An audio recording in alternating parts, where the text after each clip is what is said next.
تو اس کے لیے عمل بہت ہی کامیاب اور مجرب ہے۔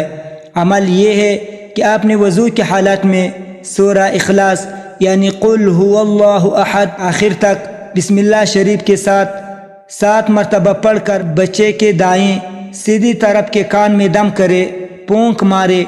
اسی طرح پھر 7 مرتبہ سورہ اخلاص پڑھ کر بائیں کان میں دم کرے۔ یہ عمل صبح کو 1 مرتبہ اور شام کو 1 مرتبہ کیا کرے۔ چند دن عمل کرنے سے انشاءاللہ تعالی بچہ رونا چھوڑ دے گا۔ وظیفہ ایک بار پھر سماعت فرمائے۔ وضو کی حالت میں بسم اللہ الرحمن الرحیم پڑھ کر پھر سورہ اخلاص یعنی قل هو اللہ احد اللہ الصمد لم یلد ولم یولد ولم یکن له کفوا احد 7 مرتبہ پڑھ کر دائیں کان میں آپ نے پونک مارنا ہے اور دم کرنا ہے۔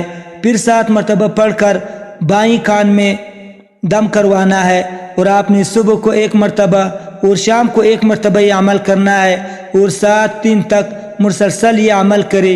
انشاءاللہ تعالی اس عمل کی برکت سے اور اس قرآنی سورت کی برکت سے بچہ رونا چھوڑ دے گا، اور جو بھی پریشانی ہے وہ حل ہو جائے گا۔ یہ عمل بہت ہی آسان ہے، اور سورہ اخلاص تو انشاءاللہ ہر کوئی پڑھ سکتا ہے۔ تو آپ یہ عمل کرے، اور میرے طرف سے آپ کو اجازت ہے، تو انشاءاللہ تعالی آپ کا یہ مسئلہ حل ہو جائے گا۔ اللہ جل شانہ ہماری تمام مشکلات حل فرمائے، اور ہمارے لیے دنیا اور آخرت میں کامیابی نصیب فرمائے۔